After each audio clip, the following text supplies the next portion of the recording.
Muchísimas gracias. Bueno, doctor, esta es la segunda clase del diplomado en medicina regenerativa en la parte de ozonoterapia. Entonces, el escenario suyo, doctor, lo dejo en su clase. Muchísimas gracias. Muchísimas gracias. Bueno, buenos días. Una vez más, reiteramos las gracias y el honor que tenemos de participar en este maravilloso diplomado.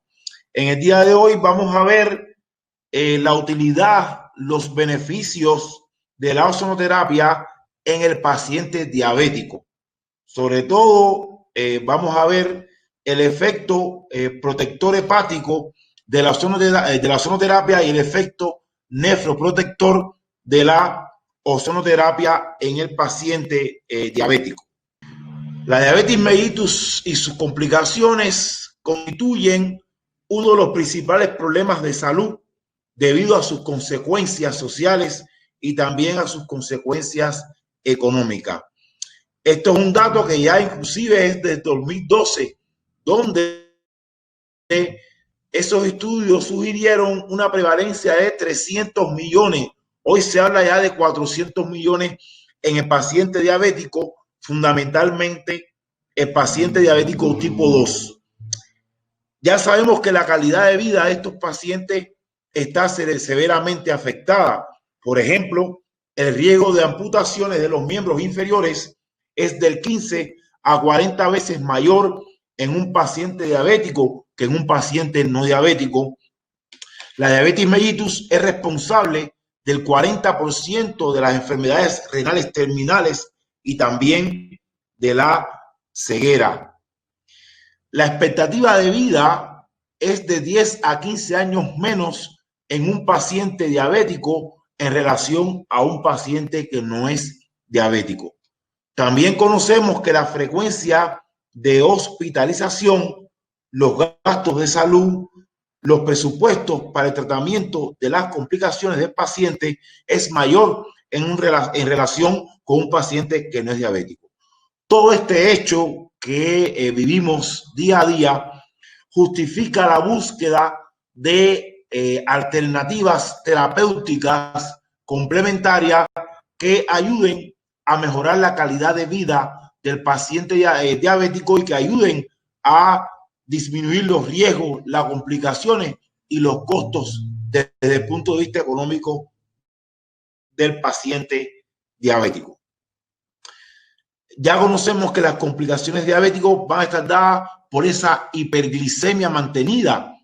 Esa hiperglicemia mantenida, por ejemplo, aumenta el estrés oxidativo.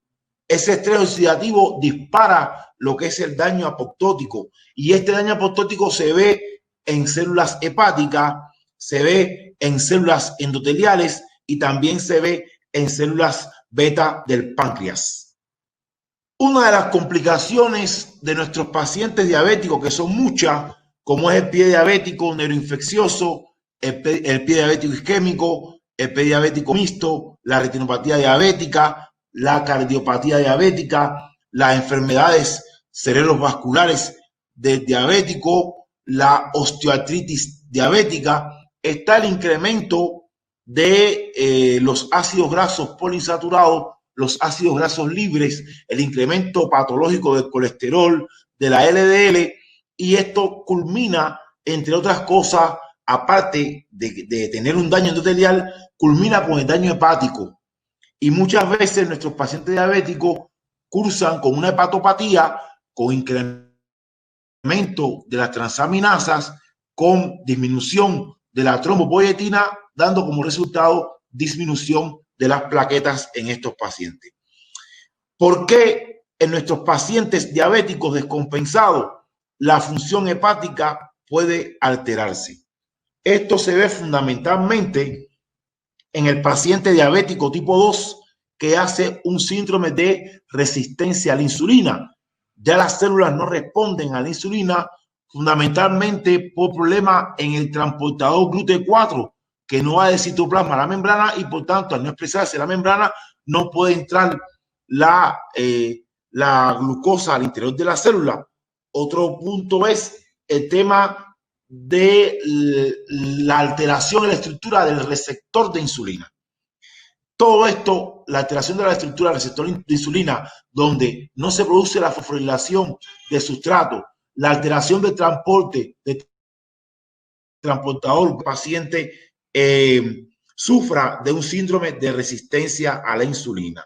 Lógicamente, esa hiperglicemia mantenida conlleva a un trastorno enzimático, el cual culmina con la degradación de los triglicéridos, aumentando los ácidos grasos libres. Estos ácidos grasos libres son fundamentalmente liberados en el tejido adiposo, donde el tejido adiposo sufre una disminución de la adiponectina. El tejido adiposo comienza a producir algunas interleuquinas proinflamatorias como el factor de necrosis tumoral alfa.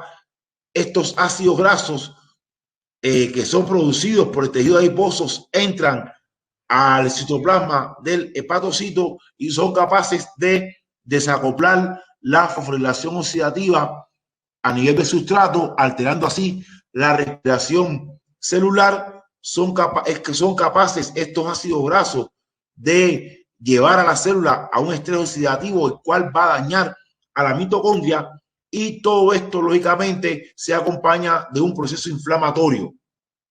Esto no para aquí. Está involucrada la VLDL, que es la lipoproteína de muy bajo peso molecular que transporta los triglicéridos, y también está el efecto de que el tejido adiposo comienza a presentar una célula que se llama célula estrellada. Esa célula estrellada también es capaz de producir fibrosis. Esa célula estrellada también es capaz de contribuir a la inflamación del hepatocito, y ya cuando el hepatocito se encuentra bajo un estado inflamatorio crónico, comienza a alterarse la función del hepatocito y puede haber inclusive alteración de la función de una hormona que acelera la producción de las plaquetas, que se llama la trombopoietina. Como le estaba comentando, este esquema muestra la activación del tejido adiposo blanco, el cual contribuye en el paciente diabético al incremento de la glicemia y al síndrome de resistencia a la insulina. Este tejido adiposo blanco, sobre él se produce una infiltración de macrófagos, sobre él actúa también una serie de interleuquinas como la interleuquina 6, y a nivel del tejido adiposo blanco se produce un aumento de flujo de ácidos grasos, el cual culmina con aumento de piruvato, de la actividad de piruvato, y por otra parte, producto del aumento de la lipólisis en este tejido adiposo blanco, se comienza a incrementarse el glicerol, y tanto el incremento del piruvato como el incremento del gliceraldehído 3-fosfato culmina con la estimulación de la gluconeogénesis. Y al aumentar la gluconeogénesis, como todos sabemos, esto produce un aumento de la glicemia, empeorando este cuadro de síndrome de resistencia a la insulina y empeorando el cuadro metabólico de nuestros pacientes diabéticos. Otro aspecto fundamental que hay que tener en cuenta en nuestros pacientes diabéticos es el aumento de los productos avanzados de la glicosilación de proteína. Y un ejemplo de esto es la hemoglobina glicosilada. A punto de partida del síndrome de resistencia a la insulina, que conlleva a una hiperglicemia mantenida, esta hiperglicemia facilita la liberación, la síntesis, la producción de productos avanzados de la glicosilación de proteína. Estos productos avanzados de la glicosilación de proteína, como por ejemplo la hemoglobina glicosilada, tienen sus propios receptores, que estos receptores se encuentran fundamentalmente a nivel del endotelio vascular. Estos productos son capaces de dañar las estructuras de proteínas. Estos productos avanzados de la glicosilación de proteínas son capaces de aumentar, de estimular a los macrófagos, y después que estos macrófagos se encuentran estimulados, comienzan a liberar interleuquinas proinflamatorias como la interleuquina 1, la 8, la 6, la interleuquina 17 y el factor de necrosis tumoral alfa. Estos productos avanzados de la glicosilación de proteína son capaces de aumentar la formación de radicales libres y a nivel de riñón son capaces de interactuar con las cargas negativas de la membrana basal del glomérulo, como es el ipurán sulfato, la cialoproteína, alterando esta carga negativa a nivel de la membrana del glomérulo, provocando así la proteinuria. Ya esa proteína, cuando cae en el túbulo, es capaz también de dañar la función tubular y puede llevar al paciente a una nefroangiosclerosis, a lo que se conoce a las etapas de la nefropatía diabética que después veremos. Es importante tener en cuenta las etapas de la nefropatía diabética, porque a medida que nosotros seamos capaces de diagnosticar, de conocer las etapas de la nefropatía diabética, podemos actuar rápido y evitar que el paciente diabético llegue a una insuficiencia renal crónica con todos sus estadios y evitar a que el paciente diabético llegue al trasplante renal y a los métodos dialíticos. La primera etapa se caracteriza por una hiperfiltración glomerular y un crecimiento de la nefrona. Ahí se ve en los pacientes diabéticos el aumento de algunas interleuquinas, el aumento de este factor de crecimiento del endotelio vascular. Existe una segunda etapa donde hay una lesión del glomérulo, pero es de forma temprana. Aquí comienza a aparecer la microalbuminuria. Ya cuando nuestro paciente diabético se encuentra en una microalbuminuria, esto nos está diciendo que debemos actuar rápido con el nefrólogo para evitar a que siga progresando y el paciente llegue a una insuficiencia renal crónica. Está la etapa 3, que está la nefropatía incipiente, donde la microalbuminuria lleva más de 10 a 15 años con el paciente y ya se sabe que en este estado hay una disminución significativa del filtrado del glomérulo. Esta disminución se ha calculado que es 1.1 mililitros por cada año de proteinuria. O sea, ya tenemos que tener en cuenta que la proteinuria nos está indicando que nuestro paciente, a medida de que pase el tiempo, puede tener una disminución de la intensidad de la tasa de filtración glomerular. Ya la etapa 4, ya de la nefropatía diabética, es una franca macroalbuminuria. Hay un incremento progresivo de la etapa 4, ya la caída del filtrado no va a ser 1 mililitro por año, sino que la caída del filtrado glomerular va a ser de 10 mililitros por año. Esto es importante. Y ya está la fase 5, donde el paciente ya está en una franca insuficiencia renal crónica terminal, donde aquí la caída del filtrado es más desde el punto de vista significativo. Esto es importante a tenerlo en cuenta. Desde el punto de vista de la histopatología del paciente con grados de nefropatía diabética, se encuentra el engrosamiento de la membrana basal y de la membrana tubular, se encuentra la fibrosis intersticial, se encuentra el engrosamiento del mesangio. Este engrosamiento del mesangio lleva en sí la presencia de receptores de angiotensina 2 y esto puede contribuir a la hipertensión mantenida del paciente diabético y esto puede contribuir a la isquemia renal en el paciente diabético. Está también desde el punto de vista de la histopatología la hialinización arterioral, o sea, las arteriolas, tanto la deferente como la aferente, sufren cambio. Hay una reducción del calibre de estas arteriolas, hay un aumento de la resistencia desde el punto de vista de la hemodinámica intrarrenal y también hay una fibrosis del glomérulo y todo esto provoca una disminución de la función de la nefrona como unidad funcional y estructural de los riñones. Esto es importante. Bien, ya hablando un poco de lo que es la hepatopatía en el paciente diabético, los mecanismos más fundamentales, hablando un poco de lo que es la nefropatía en el paciente diabético, los mecanismos generales más fundamentales, vamos a hablar de los antecedentes que nos dieron nosotros la idea, o sea, el pensamiento científico de por qué la ozonoterapia podría ser beneficiosa en los pacientes diabéticos, sobre todo en los pacientes diabéticos tipo 2, que es el ensayo clínico que le vamos a mostrar. Aquí en esta revista de alto factor de impacto del año 2004, se hizo un ensayo clínico en pacientes ya con insuficiencia renal crónica terminal en hemodiálisis. Ya ahí la ozonoterapia se indicó no es con el objetivo de rescatar a los riñones, sino fue con el objetivo de mejorar calidad de vida.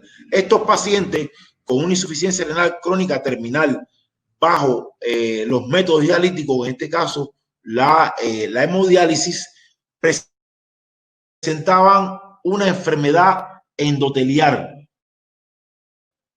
Que esta enfermedad endotelial, que es una de las complicaciones del paciente diabético, lleva al paciente a una arteriopatía que se refleja en una insuficiencia arterial según los grados de Fontaine. Estos pacientes diabéticos con insuficiencia renal crónica terminal en hemodiálisis tenían como complicación una claudicación intermitente producto a su insuficiencia arterial. Estos pacientes recibieron la ozonoterapia por vía de la autohemoterapia mayor y como resultado fue que después de la autohemoterapia estos pacientes mejoraron su cuadro clínico, disminuyeron el dolor, disminuyeron la claudicación, mejorando la ozonoterapia, el flujo sanguíneo por las arterias, mejorando la ozonoterapia, la función endotelial en estos pacientes diabéticos. Estos mismos investigadores hicieron otro ensayo clínico en pacientes con insuficiencia renal crónica en hemodiálisis, pero que ya no tenían solamente la claudicación intermitente. Estos pacientes, este grupo de pacientes no mostraban la insuficiencia arterial, lo que sí tenían como complicación daño, o sea, una alteración metabólica dada por el incremento del colesterol, por el incremento de la LDL, por el incremento de los triglicéridos y por la presencia de un alto índice aterogénico. El objetivo de estos investigadores fue administrar la ozonoterapia por vía también de la autohemoterapia mayor, buscando que la ozonoterapia pudiera tener un patrón en la mejoría del metabolismo, o sea, pudiera ayudar a disminuir los niveles patológicos de colesterol, los niveles patológicos de los triglicéridos, los niveles patológicos de la VLDL. Dieron como conclusión estos investigadores que a estos pacientes con insuficiencia renal crónica terminal en hemodiálisis con una hiperlipidemia después de haber recibido la ozonoterapia por la vía de la autohemoterapia mayor, mejoró el cuadro metabólico. Disminuyeron estos pacientes el índice aterogénico, disminuyeron de forma significativa los niveles de colesterol, los niveles de triglicéridos, reflejándose de esta forma el efecto metabólico, regulador metabólico de la ozonoterapia y en este caso aplicada por la vía de la autohemoterapia mayor. Otro antecedente y uno de los más completos, esto fue un ensayo clínico que se hizo en Cuba, que fue motivo de una tesis de doctorado en ciencias médicas. Esto se hizo en un hospital en nuestro instituto de angiología y fue un estudio de triple ciega. ¿Por qué? Aquí se tomó una muestra de 110 pacientes diabéticos tipo 2 y se fueron randomizados haciéndose una lista de forma aleatoria y se conformaron dos grupos de pacientes diabéticos tipo 2 y tenían como complicación el pie diabético neuroinfeccioso grado 1, grado 2, grado 3, de acuerdo de Wagner. Estos pacientes diabéticos que fueron divididos en dos grupos, un grupo 1 llevó tratamiento con antibiótico y algunas vitaminas, más los hipoglicemiantes, y el grupo 2 nada más llevó tratamiento con ozonoterapia. Este ensayo clínico para nosotros fue muy importante porque fue un reto para la ozonoterapia. En estos pacientes diabéticos que mostraban como complicación el pie diabético neuroinfeccioso, un grupo recibió tratamiento con antibióticos para el control del pie diabético neuroinfeccioso y otro grupo nada más recibió la ozonoterapia. El grupo que recibió la ozonoterapia la recibió de tres formas. Primero, la ozonoterapia por vía sistémica rectal. Se combinó con las curas con bolsa, o sea, el embolsado que después explicaremos cuando hablemos referente a las vías de aplicación. Y también se combinó con las curas con el aceite ozonizado. O sea, el grupo que solamente de diabéticos, que solamente llevó el ozono para el control de esta complicación, el pie diabético neuroinfeccioso, llevó la ozonoterapia por vía rectal, más las curas con bolsa, más el empleo del aceite ozonizado. En este primer resultado vamos a ver la evolución de la fructolicina. La fructolicina es estos productos que le estamos comentando, es un producto de la glicosilación avanzada de proteína. Es similar a lo que es la hemoglobina glicosilada. Estos productos avanzados de la glicosilación de proteína, como habíamos visto, se elevan en el paciente diabético y dañan las arterias, dañan hígado, dañan riñones, dañan cerebro, dañan corazón, como después vamos a comentar en la fisiopatología. Observen estos productos. Este es un sistema dependiente. Con el color azul está el grupo control, pacientes sanos, pacientes no diabéticos que mostraron niveles fisiológicos de fructolicina. Con el color amarillo ya se muestra el grupo que solamente llevó antibiótico, y con el color lila el grupo de diabético que solamente llevó tratamiento con ozonoterapia. Fíjense al inicio cómo se muestra un aumento significativo, un aumento patológico de los productos avanzados de la glicosilación de proteínas en estos pacientes, como el grupo de antibióticos mostró una disminución significativa de estos productos avanzados de la glicosilación de proteína. Sin embargo, observen la caída que mostró la reducción, la disminución tan importante de estos productos avanzados de la glicosilación de proteína que mostró el grupo de diabéticos que fue tratado con la ozonoterapia. Vuelvo y repito, este grupo de pacientes diabéticos recibieron ozonoterapia sola, sin ningún otro tratamiento. Estamos viendo aquí ya cómo la ozonoterapia fue capaz de disminuir en los pacientes diabéticos la presencia patológica de los productos avanzados de la glicosilación de proteína. En este sistema dependiente de abajo estamos mostrando en ese ensayo clínico la evolución del óxido nítrico. Vamos a ver que en el paciente diabético existe la presencia de fenómenos trombóticos, ya a todo nivel, orgánico, sistémico.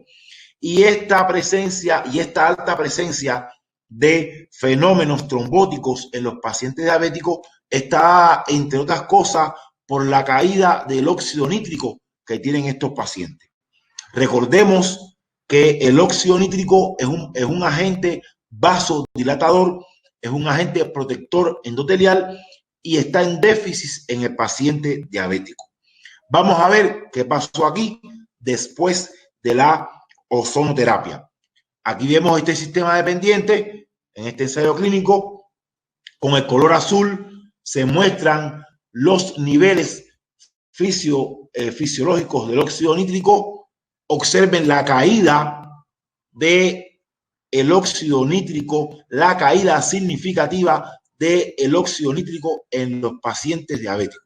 Fíjense bien al inicio cómo existe en el tiempo cero una disminución significativa de los niveles del óxido nítrico en los pacientes diabéticos. Vamos a ver qué pasó al final en el tiempo igual a 20. Ambas terapias mostraron un aumento de los niveles del óxido nítrico.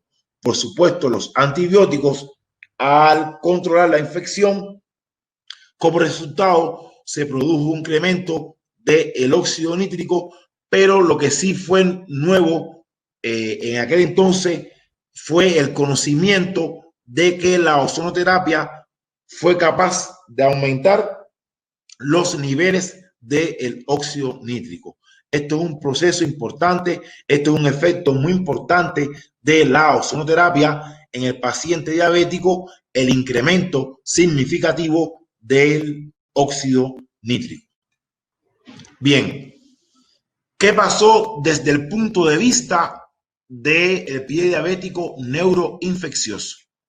Aquí vamos a mostrarle en estas fotografías la evolución del pie diabético neuroinfeccioso en los pacientes diabéticos que conformaron, que recibieron solamente la ozonoterapia. Estos resultados que ustedes están observando en la diapositiva es el grupo de pacientes diabéticos que solamente recibió la ozonoterapia por vía rectal, por vía de curas con bolsa y por vía de las curas con el aceite ozonizado. Fíjense la evolución. Observen al inicio, este paciente, el pronóstico era amputación transmetatarsiana. Observen un mes después de tratamiento con las 3 vías, el aceite ozonizado, la vía sistémica rectal y las curas con bolsa. Y ya fíjense lo último, la evolución tan buena 2 meses después de tratamiento, y ya en ese entonces solamente se le aplicó al paciente el aceite ozonizado. Fíjense cómo la respuesta tan buena de la ozonoterapia por las 3 vías, o sea, las curas con aceite, las curas con bolsa, la ozonoterapia por insuflación rectal, los efectos beneficiosos sobre el pie diabético neuroinfeccioso. Aquí vemos otra lámina. Observen al inicio del tratamiento. Fíjense la evolución, cómo se activa el tejido de granulación útil rápidamente cuando se comienza a aplicar la ozonoterapia. Vuelvo y repito, aquí no fue la cura con aceite solo, sino fue la cura con aceite combinada con las curas con bolsas más la ozonoterapia por insuflación rectal. Y este paciente, afortunadamente, se le hizo un trasplante, un injerto, y actualmente se salvó su pierna después de haberse aplicado la ozonoterapia. Se pudo evitar en este paciente la amputación. Bien, una de las cosas que también se vio fue el porcentaje de amputación presente en ambos tratamientos. Como ustedes pueden observar, el grupo que recibió tratamiento con antibiótico mostró un 14% de amputación. Sin embargo, el grupo que recibió solamente el tratamiento con ozonoterapia mostró 6.5, 6.7 de amputación. Como conclusión, referente al porcentaje de amputación, el grupo que recibió la ozonoterapia reflejó menor porcentaje en amputaciones.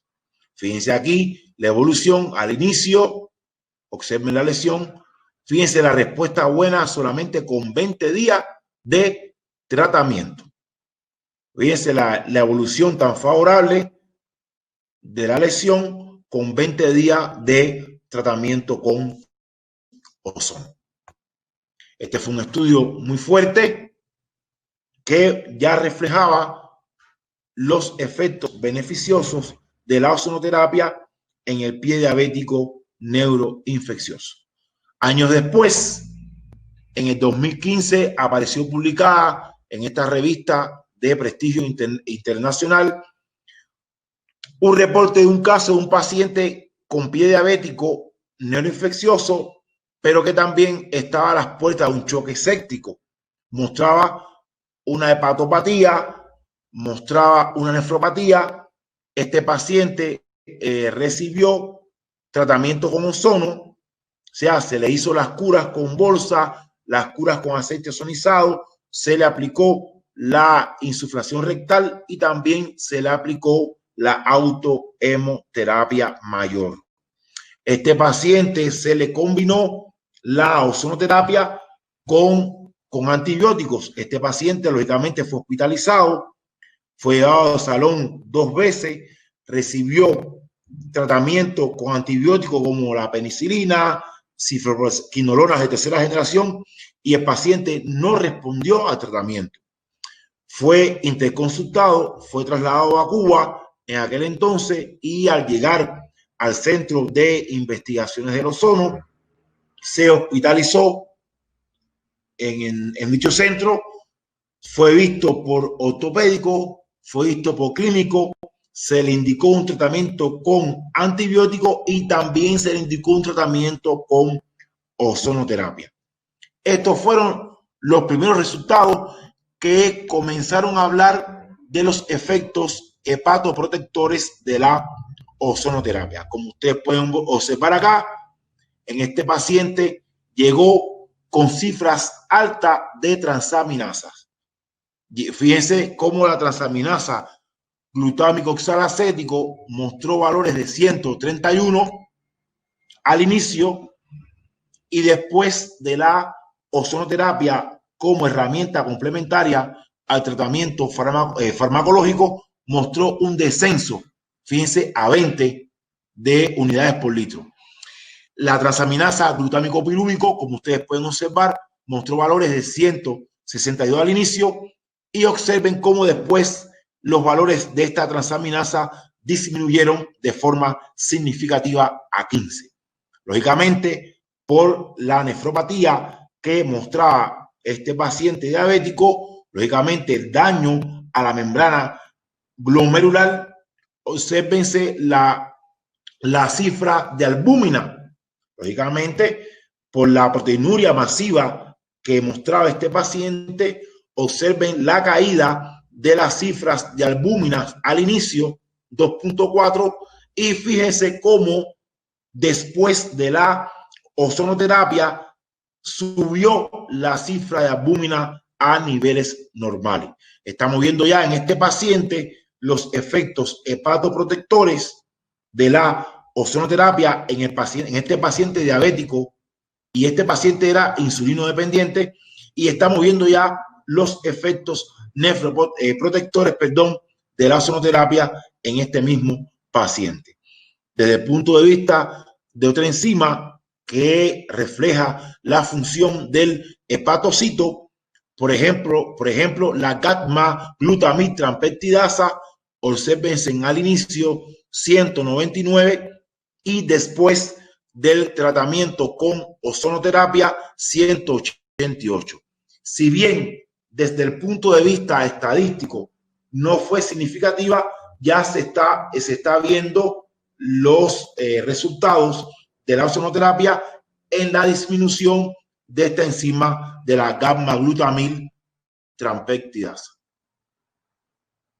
Fíjense el cambio de la piel, fíjense al inicio, como mostraba signos de necrosis.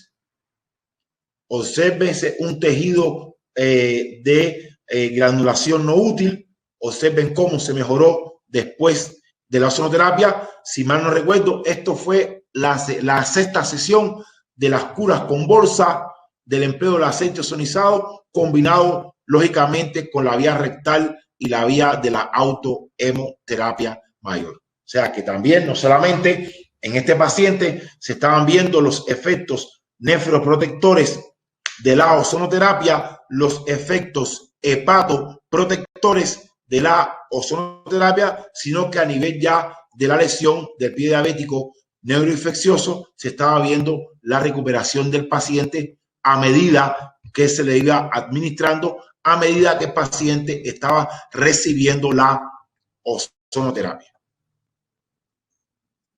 Bien, estos resultados han sido publicados hasta el momento en revistas de alto factor de impacto, y sí, como antecedente queremos referirnos a esta publicación del año 2014 en un libro de nefrología que ya hablaba de los efectos nefroprotectores de la ozonoterapia. En el año 2018, el doctor Cérpedes ya hizo un ensayo clínico donde administró la autohemoterapia mayor en pacientes portadores de hepatitis B, y también se vio que después de la ozonoterapia estos pacientes mejoraron las pruebas de función hepática, y también se acompañó de una disminución en la carga viral. Todos estos antecedentes apuntan, nos hablan, nos refieren como evidencia clínica, como evidencia científica, que sí, el ozono tiene un cierto efecto nefroprotector y un cierto efecto hepatoprotector. Teniendo en cuenta también estos estudios a nivel preclínico, donde se ve que la ozonoterapia es capaz de disminuir la presencia en el tejido renal post dañado de interleuquinas proinflamatorias. En este caso estamos viendo aquí, en este estudio, aquí se muestra por microscopía óptica, un estudio preclínico, la corteza renal, donde están los glomérulos y los túbulos proximales. En la lámina que se encuentra en la parte superior a su izquierda está el corte de la corteza renal, que no se colorea de carmelita, y esto quiere decir que no presenta actividad de interleuquina 6. A su derecha, otro corte de corteza renal, donde el glomérulo y los túbulos proximales muestran alta presencia, una presencia patológica de interleuquina 6.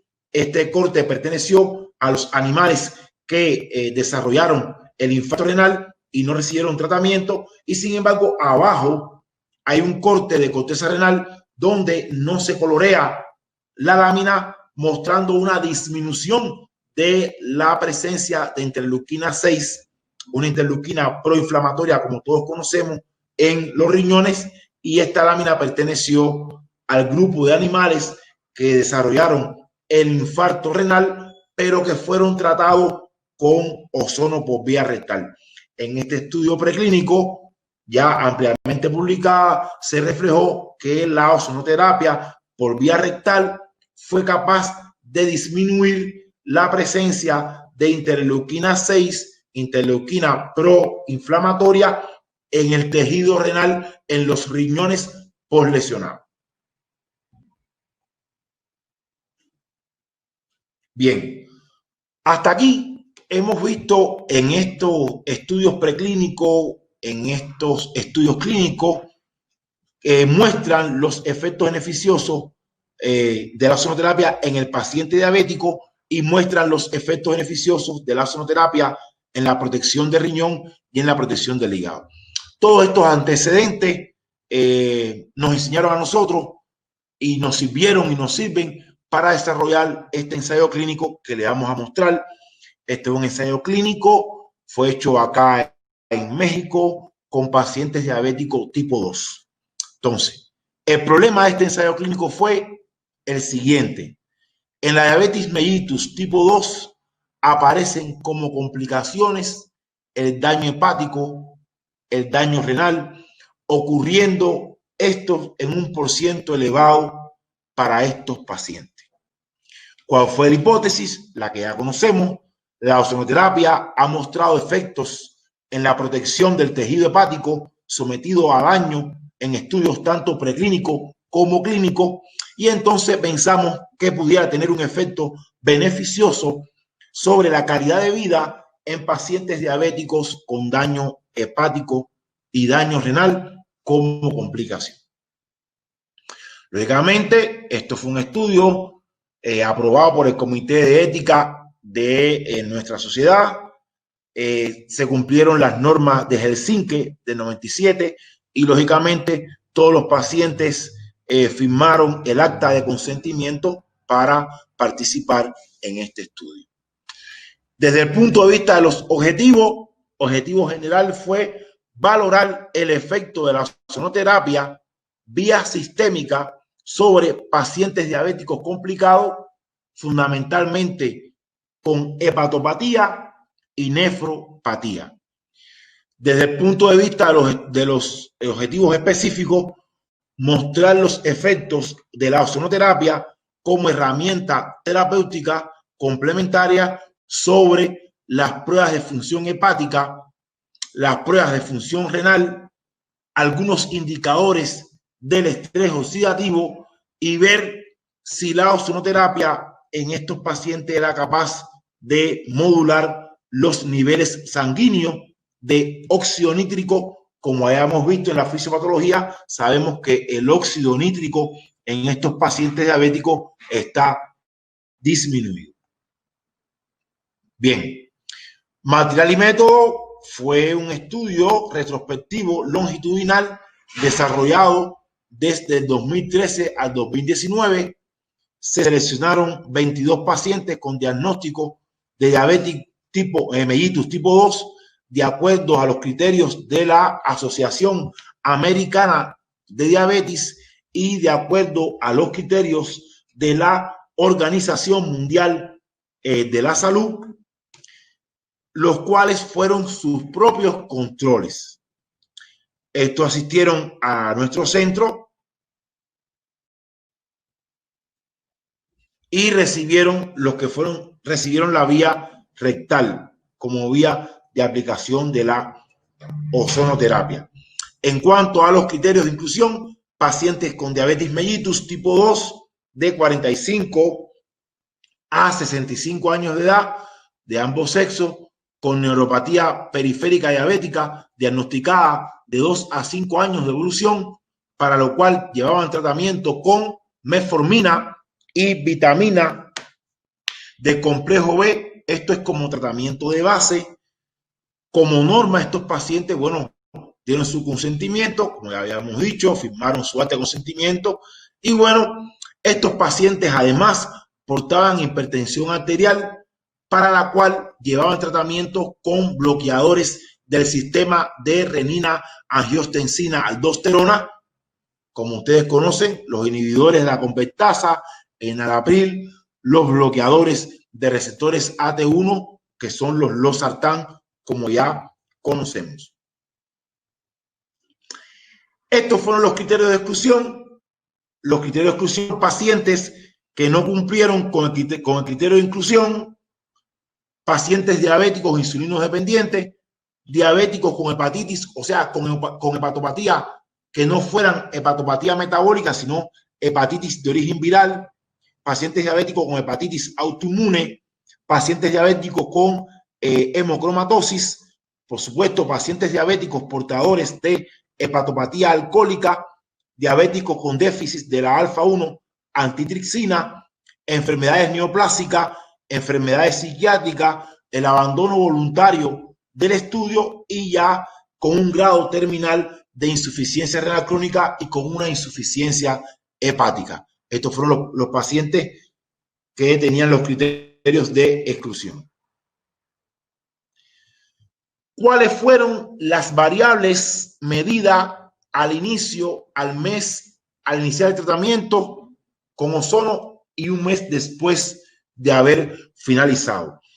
Como los pacientes fueron sus propios controles, tuvieron 2 tiempos de observación. Vamos a explicar. Llegaban a la consulta, ese era el tiempo 0.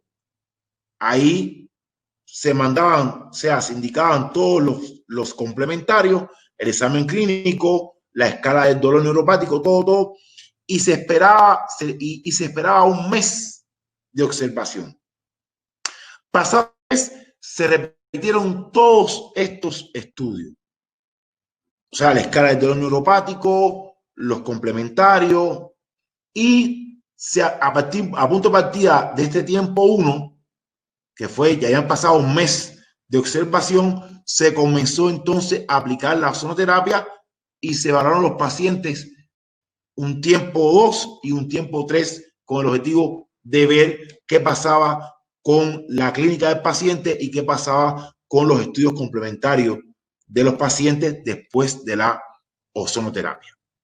Desde el punto de vista de las variables, se realizó la escala de dolor neuropático DNA4 para estimar, para cuantificar, para ver la intensidad de la neuropatía diabética.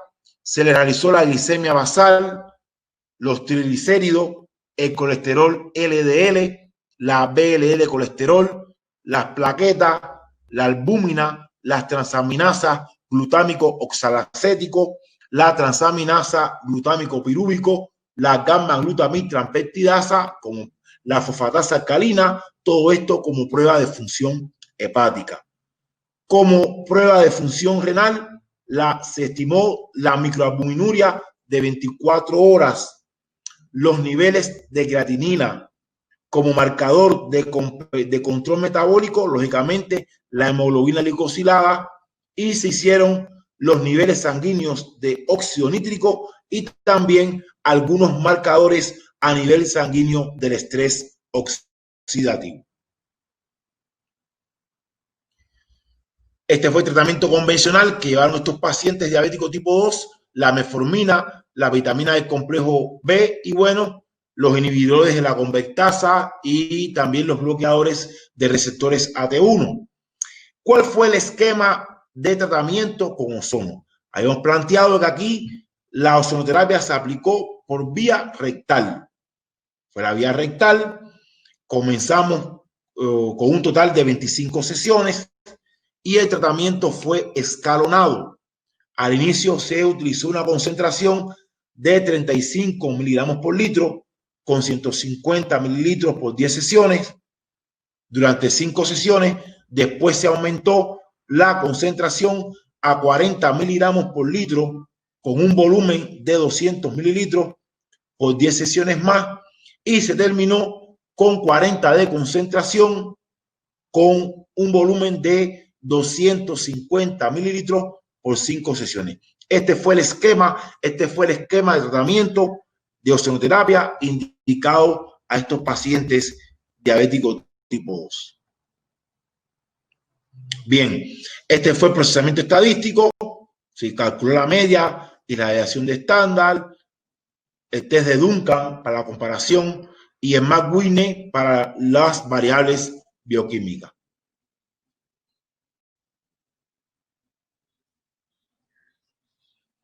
Este fue la clasificación de acuerdo a la hipertensión, como ustedes pueden observar, normal, elevada, alta, crisis hipertensiva. Esta clasificación se utilizó para evaluar a los pacientes diabéticos hipertensos en nuestro estudio.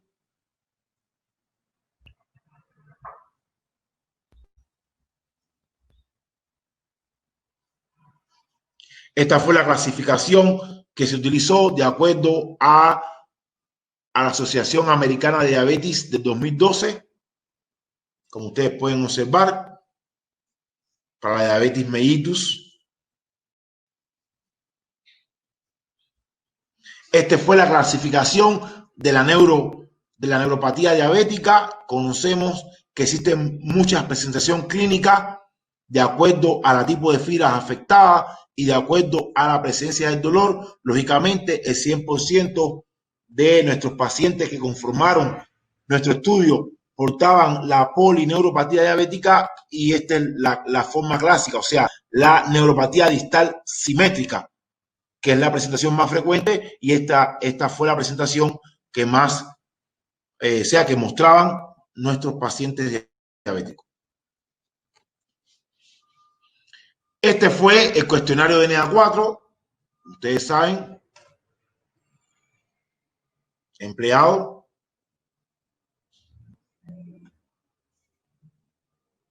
Y ya vamos para los resultados. Bien, aquí en los resultados se muestran la evolución de la escala del dolor neuropático en 4 tiempos, o sea, al inicio, al mes de observación, al final del tratamiento de ozonoterapia y un mes después de haber finalizado la última sesión de la ozonoterapia por vía rectal. Observen al inicio el incremento patológico de la escala del dolor neuropático DNA4.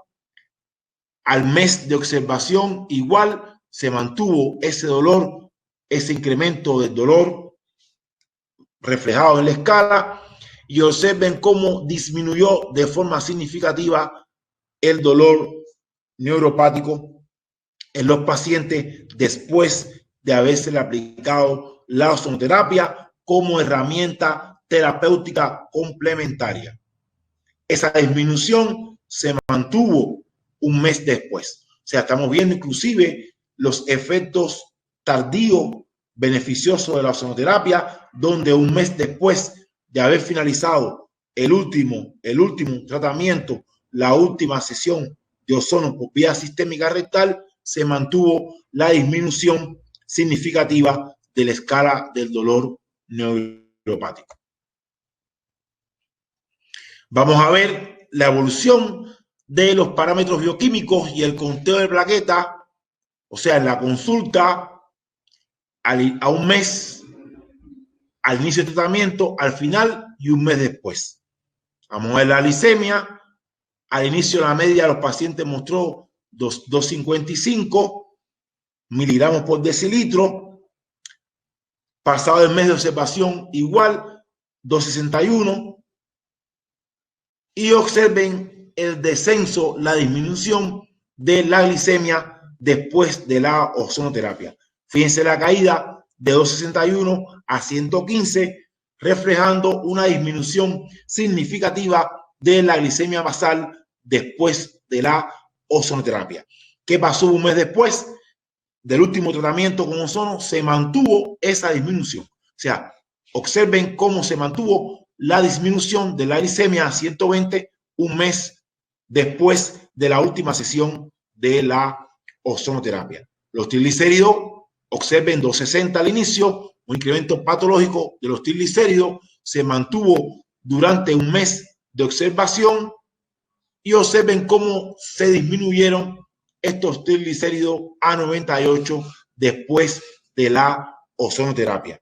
Disminución que se mantuvo un mes pasado, la última sesión de ozonoterapia.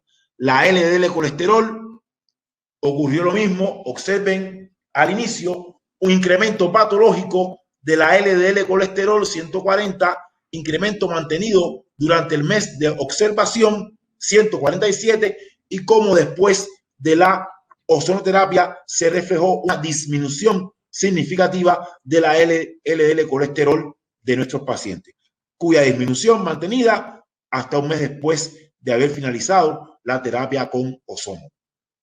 Analizando la VLDL colesterol, observen un incremento patológico al inicio, 62, incremento mantenido durante el mes de observación, y fijémonos que después de la ozonoterapia se mostró una disminución significativa de los niveles de la VLDL colesterol. En cuanto a las plaquetas, una disminución de las plaquetas. Durante la hepatopatía, en estos 22 pacientes se reflejó lo mismo. Durante la hepatopatía, producto a la descompensación de la diabetes, se acompañó de una caída de las plaquetas.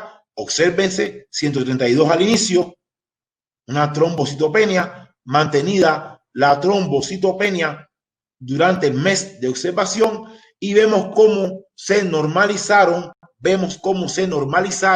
las cifras de las plaquetas después de la ozonoterapia. Fíjense, 132, y cómo después de la ozonoterapia se elevaron las cifras a 165, ya dentro de los rangos normales del conteo plaquetario.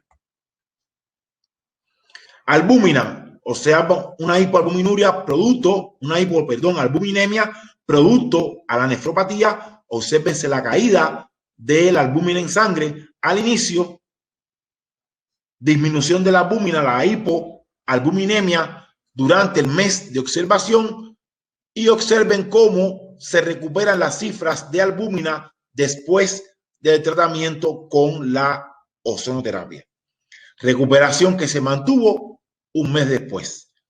Transaminasa glutámico oxalacético, un incremento patológico al inicio, incremento mantenido durante el mes de observación, y observen el descenso significativo, la normalización de los niveles de transaminasa glutámico oxalacético después de la ozonoterapia. Con respecto a la gamma glutamitrampeptidasa, a la transaminasa glutámico piruvato, observen el aumento al inicio patológico, 63, aumento que se mantuvo durante el mes de observación, y observen la disminución significativa de los niveles patológicos de la transaminasa glutámico pirúvico después de la ozonoterapia.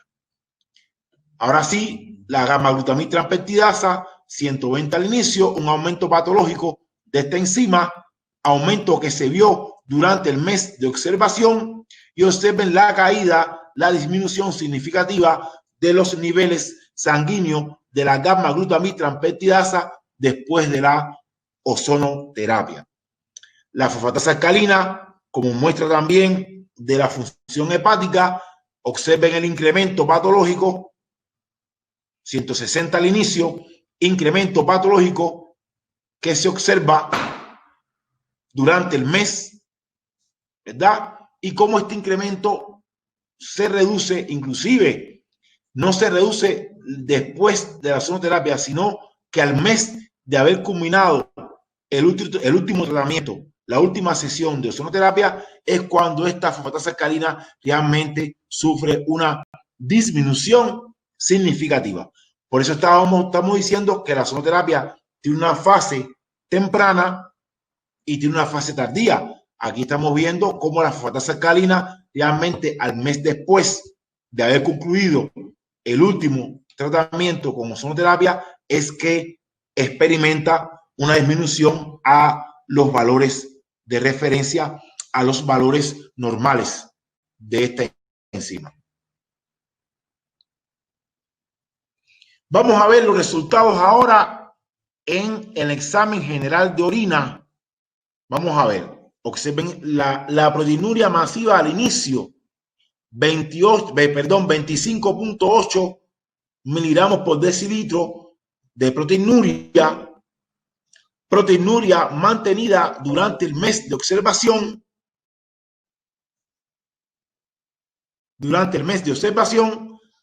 Y fíjense cómo disminuyó de forma significativa la proteinuria después del tratamiento con ozonoterapia. Inclusive, pasado un mes de la última sesión de ozono, se experimenta una disminución ulterior. Se ven los efectos beneficiosos de la ozonoterapia en la disminución significativa de la presencia de proteínas en orina en estos pacientes. En cuanto a la glucosa, observen la glucosuria masiva de estos pacientes en la orina, un aumento, o sea, en la glucosuria de estos pacientes, aumento de la presencia de glucosa en orina que se mantuvo durante el mes de observación, y observen cómo después de la ozonoterapia disminuyó de forma significativa la presencia de glucosa en orina en estos pacientes, y pasado un mes también la glucosuria experimentó una disminución ulterior. En caso de las cetonas, recordemos que estos pacientes, una de las complicaciones es la cetoacidosis diabética, y comienza por esto, o sea, un incremento de la presencia de cuerpos cetónicos en orina. Observen al inicio 148, una intensa cetonuria mantenida durante el mes de observación, y observen cómo después de la ozonoterapia la cetonuria se disminuye de forma significativa, y pasado un mes de haber concluido el último tratamiento con ozono, se experimenta una disminución ulterior en la presencia de cuerpos cetónicos en la orina. Hemoglobina, la microalbuminuria para este estudio fue fundamental, porque la microalbuminuria en el paciente diabético es un marcador de daño cardiovascular, es un marcador de infarto de miocardio, y es un predictor y marcador de accidente vascular cerebral en estos pacientes. Por eso es que la microalbuminuria fue una de las pruebas vital y objetivo de nuestro estudio. Vamos a ver qué pasó con la microalbuminuria. Observe la microalbuminuria de 24 horas al inicio. Observen la elevación de la microalbuminuria de 24 horas al inicio en nuestros pacientes, y fíjense cómo esta microalbuminuria se reduce de forma significativa después de la ozonoterapia. Reducción que se mantuvo en el tiempo, un mes después de haber acabado de haberse terminado la última sesión de ozono. La creatinina, los niveles sanguíneos de creatinina, observen al inicio el incremento patológico de la creatinina en sangre, y cómo la creatinina se reduce de forma significativa después de la ozonoterapia. La hemoglobina glicosilada también fue fundamental para nuestro estudio, ya que no solamente nos dice que el paciente diabético ha estado 120 días descompensado, sino que hoy por hoy la hemoglobina glicosilada se considera un marcador de daño endotelial y se considera un marcador de daño renal, reflejado en el decremento de la tasa de filtrado glomerular. Observen la evolución. Aquí mostramos la evolución de la hemoglobina glicosilada, un incremento patológico de los niveles de hemoglobina glicosilada, al inicio, cómo se disminuye esta hemoglobina glicosilada de forma significativa después del tratamiento con ozonoterapia, y cómo esa disminución se mantiene un mes después de haber finalizado. O sea, estamos viendo los efectos a corto plazo y los efectos a largo plazo de la ozonoterapia en la disminución de los niveles de hemoglobina glicosilada.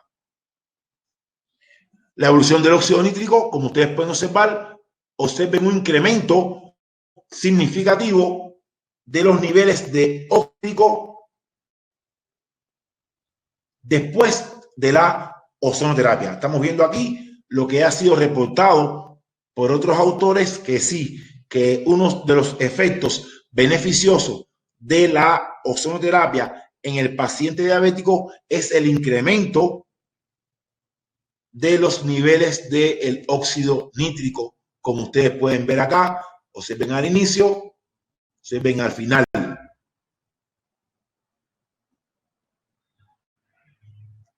Aquí les mostramos la evolución de algunos marcadores del estrés oxidativo.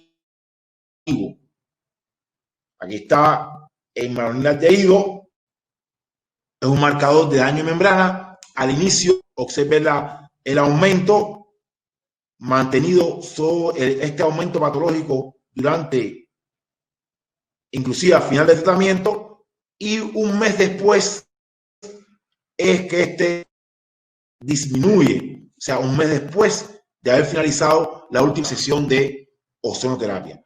La superóxido dismutasa, obsérvense, está disminuida, y observen cómo después de la ozonoterapia se incrementa de forma significativa los niveles de superóxido dismutasa, y la catalasa, observense al inicio,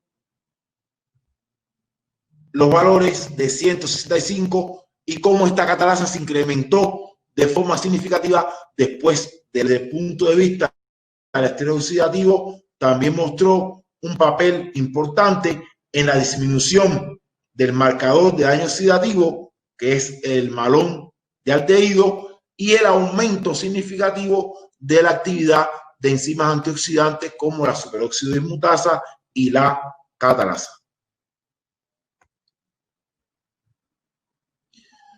¿Cómo se interpretan estos resultados? Bueno, aquí vemos cómo el estrés oxidativo, como los productos avanzados de la glicosilación, como la LDL oxidada y la caída del óxido nítrico conllevan al daño endotelial en el paciente diabético. El ozono aumentó la actividad de la catalasa, aumentó la actividad de la superóxido dismutasa, por tanto disminuyó la presencia de el anión superóxido y especie reactiva del oxígeno.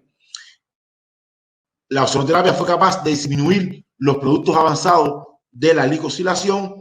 La ozonoterapia fue capaz de disminuir los niveles de la LDL, fue capaz de aumentar los niveles del óxido nítrico, y por tanto la ozonoterapia disminuyó en estos pacientes diabéticos el daño endotelial.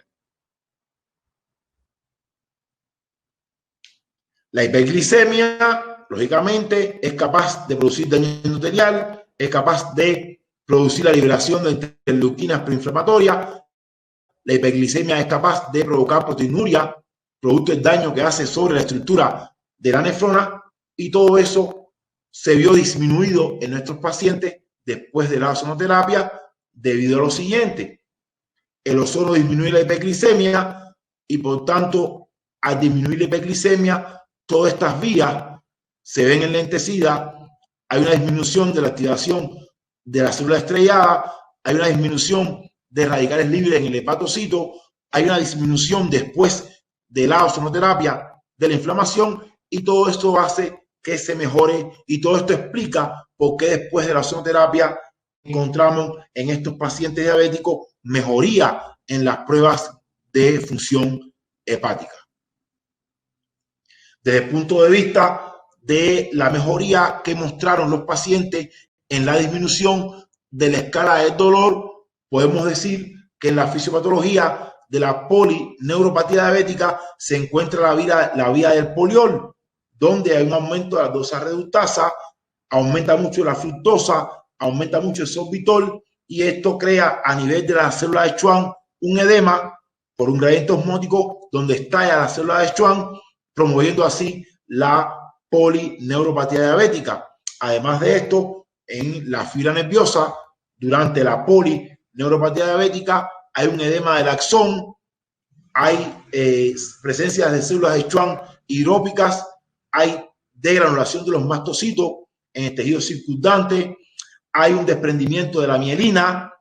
La mielina es glicosilada por el aumento de los productos avanzados de la glicosilación de proteínas, y a su vez es fagocitada esta mielina por macrófagos.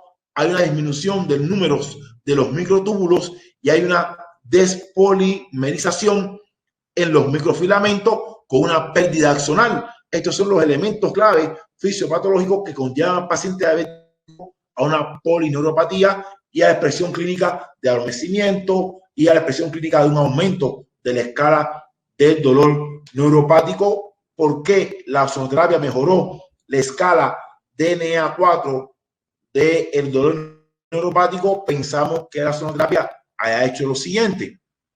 La ozonoterapia reduce el desequilibrio oxidativo debido al aumento de la aldosas reductasa. La ozonoterapia disminuye el aumento del estrés oxidativo. La ozonoterapia disminuye la glicosilación no enzimática a las proteínas ya desde el punto de vista de la estructura del nervio. Entonces, y por este mecanismo, la ozonoterapia protege el nervio, protege la alteración de la estructura del nervio, y esto puede contribuir a la no inflamación del nervio, y esto es lo que explicaría de cierta forma la disminución del dolor neuropático en los pacientes diabéticos después de haber recibido la ozonoterapia. La ozonoterapia también disminuye el deterioro de la síntesis del óxido nítrico y disminuye también la disfunción endotelial. La ozonoterapia disminuye la lesión mediada por el colesterol LDL oxidado, y ahí Moya que fue capaz de disminuir en estos pacientes los niveles patológicos de la LDL. Desde el punto de vista renal, el paciente con la nefropatía diabética hay una disminución del flujo sanguíneo renal y el ozono aumenta lo que es el flujo sanguíneo renal, y pensamos que es mediado este efecto, entre otras cosas, por la activación de la superóxido dismutasa. Al activarse la superóxido dismutasa a nivel del riñón, hace que disminuya la presencia del anión superóxido. Este anión superóxido no se combina con el óxido nítrico, y entonces de esta forma se elevaría la presencia del óxido nítrico en el tejido renal, promoviendo de esta forma la vasodilatación, y consecuentemente a la vasodilatación hay un incremento de flujo sanguíneo renal, hay una mejoría de la intensidad de filtración, y esto nos explica la disminución de la creatinina que vemos en estos pacientes después de la ozonoterapia. Desde el punto de vista también, la ozonoterapia ya sabemos que disminuye la presencia de interleuquinas proinflamatorias, y al disminuir la presencia de interleuquinas proinflamatorias como la interleuquina 1, como la interleuquina 6, como el factor de necrosis tumoral alfa, esto hace que se creen menos fenómenos trombóticos, esto hace que se cree menos daño endotelial, resultando en un incremento del flujo sanguíneo renal, mejorando de esta forma la función de la nefrona. La hiperglicemia contrae un acúmulo de grasa, una inflamación crónica del hígado, una activación de este factor transcripcional NF-kappa beta, el cual es capaz de activar a las células de Kupffer, a los macrófagos del hígado, es capaz de liberar interleuquina proinflamatoria, provocando una inflamación crónica, que esto daña el hígado, viéndose una alteración de las pruebas de función hepática. ¿Por qué la ozonoterapia mejoró la función hepática en estos pacientes? Reflejado en la disminución de la transaminasa glutámico pirúvico, en la transaminasa glutámico oxalacética, en los niveles de albúmina sanguínea y en la disminución de la gamma glutamitrampéptida y de la fosfatasa alcalina. Es por esto, el ozono disminuye la hiperglicemia, y lógicamente al disminuir la hiperglicemia y al disminuir la liberación de interleuquinas proinflamatorias, reduce el daño hepático, reflejado en la disminución de los niveles patológicos de las pruebas hepáticas observadas en estos pacientes. La hiperglicemia, lógicamente, conlleva la apoptosis del hígado mediada por el estrés oxidativo. Ya vimos que la ozonoterapia fue capaz en estos pacientes de disminuir el marcador oxidativo MDA, que es el malón de tejido, y fue capaz de estimular las enzimas antioxidantes, superóxido dismutasa y catalasa, y por eso la ozonoterapia disminuye el estrés oxidativo, o disminuyó el estrés oxidativo en estos pacientes diabéticos, y esto lógicamente contribuye al efecto hepatoprotector y también al efecto nefroprotector mediado por la ozonoterapia. Fíjense la cara de este paciente, uno de los pacientes como formó la muestra de este estudio al inicio del tratamiento. Observen la cara de tristeza a los 10 días del tratamiento, y observen ya la cara de alegría al finalizar el tratamiento de ozonoterapia. Esto es lo que nosotros queremos lograr con la ozonoterapia en nuestros pacientes diabéticos: prevenir las complicaciones, tratar las complicaciones, disminuirlas, mejorar la calidad de vida de nuestros pacientes diabéticos y que siempre tengan en su rostro esta sonrisa que ustedes ven aquí en la foto de abajo. Esta fue la bibliografía consultada. Aquí está nuestro libro, el último libro de la Escuela Cubana, publicado en el año 2016, del cual tengo la dicha de ser autor, uno de los autores. Y estas son las conclusiones. La ozonoterapia en el paciente diabético tipo 2 redujo niveles de glicemia basal, niveles de triglicéridos, niveles de colesterol, niveles de hemoglobina glicosilada, mostró un efecto hepatoprotector mediante el mejoramiento de la función hepática en estos pacientes. Fue capaz de incrementar de forma significativa los niveles de óxido nítrico y mejoró la prueba de función renal, observándose una disminución de la microalbuminuria de 24 horas y un descenso de los niveles de creatinina.